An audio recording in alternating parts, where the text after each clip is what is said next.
Bonjour à tous, je sais que j'ai pas l'habitude de parler de ma vie privée du tout sur les réseaux et je pense que je n'en parlerai pas plus, mais je pense que pour cet épisode, il était nécessaire que je partage avec vous une petite anecdote qui rentre pleinement dans le sujet de la série sur l'amour. Donc, tu veux savoir de quoi elle en retourne? Eh bien, reste à l'écoute. Je pense que tu l'as vu dans le titre « Pourquoi sa maîtresse était un ange ?» Eh bien, je vais t'expliquer tout de suite.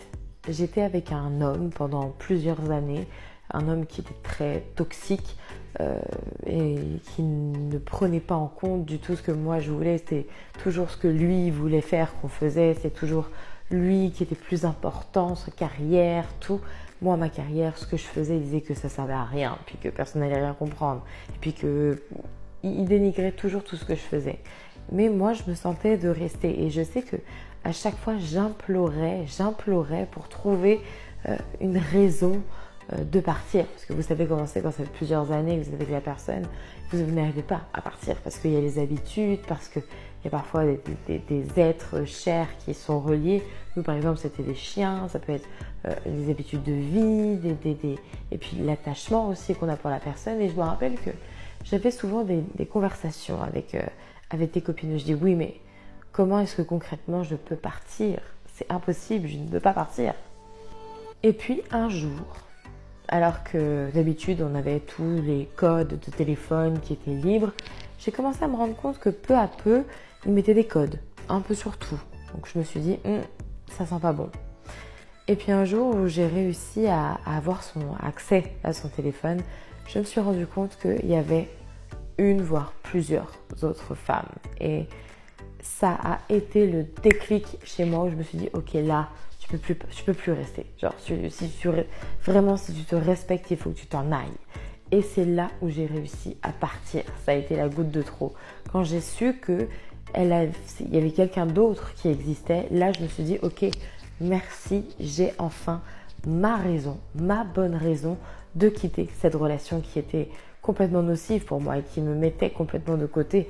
Mes projets, mes buts n'étaient pas du tout entendus, n'étaient même pas compris, n'étaient même pas importants, ne comptaient pas. Au contraire, c'était plutôt dévalorisé. Et je me dis que sans cette femme, qui aujourd'hui, je la considère vraiment comme un ange, sans cette femme, eh bien, je n'aurais pas réalisé mes rêves. Sans cette femme, je n'aurais pas réalisé mon entreprise. Sans cette femme, je n'aurais pas écrit les e-books que je suis en train d'écrire. Sans cette femme, je n'aurais pas créé cette chaîne. Sans cette femme, je n'aurais pas tous les projets que j'ai parce que je l'aurais suivi lui, dans sa carrière de vie à lui, et j'aurais été là pour lui, mais pas pour moi.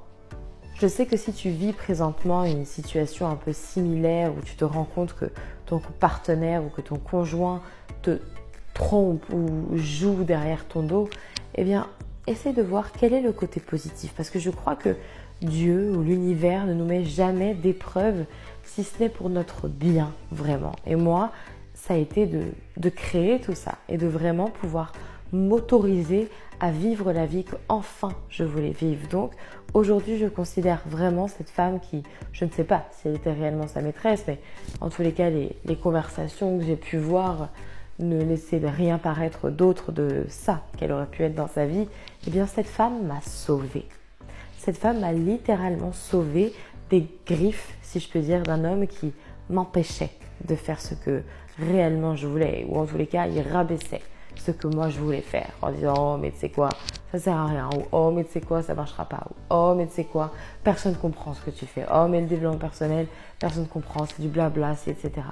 Et aujourd'hui, que cette femme, que je considère réellement comme un ange, m'a libérée de cette relation, m'a libérée de cette emprise vraiment, eh bien je n'ai qu'une chose à dire aujourd'hui, c'est merci. Je la remercie elle, je remercie la vie et je remercie aussi mon courage à ce moment-là, être partie juste alors que j'aurais pu rester dans un confort de vie, dans mes habitudes et je ne l'ai pas fait.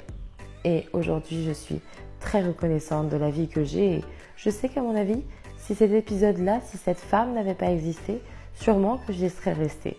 Donc voilà, si tu passes par un moment comme ça, même si c'est somme très difficile à comprendre, et crois-moi que moi j'ai plus d'un an de recul aujourd'hui, mais un jour tu penseras comme ça. sa maîtresse est un ange en réalité. Parce que c'est celle qui va venir te délivrer. Parce que moi vraiment, j'en parlais à mes copines, j'en parlais à ma famille, j'implorais même Dieu en me disant donnez-moi une raison de partir parce que moi toute seule je m'en sens pas capable. J'étais trop attachée, j'étais attachée à lui, j'étais attachée à ma routine, j'étais attachée à toutes les choses qu'on pouvait avoir en commun, j'étais vraiment attachée à ma vie en fin de compte, à une vie qui n'était que superficielle, qui n'était absolument pas profonde. Eh bien aujourd'hui je considère cette femme comme un ange, véritablement qui m'a délivrée des griffes d'une relation qui était toxique et nocive pour moi. C'est tout pour l'épisode d'aujourd'hui. Je partage très peu ma vie personnelle et c'est un choix et je ne le referai je pense pas. Mais je trouvais que cette anecdote était importante parce que je pense que je suis loin, mais très loin d'être la seule femme. Et même en parlant des hommes, il y a des femmes qui trichent aussi. Mais je pensais que cet épisode était important à partager. Parce que parfois dans le pire, ou ce qu'on peut appeler le pire sur le moment, eh bien en réalité c'est le meilleur qui arrive derrière. Le meilleur s'en vient toujours. On ne t'enlève jamais rien si ce n'est pour faire de la place pour le meilleur qui est à venir. Et c'est exactement ce qui est en train de se passer pour moi présentement. Alors si jamais c'est ce qui est en train de te passer, ne perds pas ton temps à pleurer. Tu peux pleurer, tu peux être triste, mais ne perds pas trop de temps parce que le bonheur que tu mérites est déjà en route. Si ça c'est partie de ta vie, c'est qu'il y a mieux pour toi. Et ça fera l'objet d'une autre vidéo. Sur ce, j'espère que tu auras passé un bon moment à regarder cet épisode. J'espère que toi aussi, ça pourra t'inspirer vraiment et que dorénavant, tu verras les choses d'une manière différente. Sur ce, je te souhaite une excellente journée ou une excellente soirée en fonction du moment où tu visionneras cette vidéo. Mais d'ici là, surtout, prends bien soin de toi.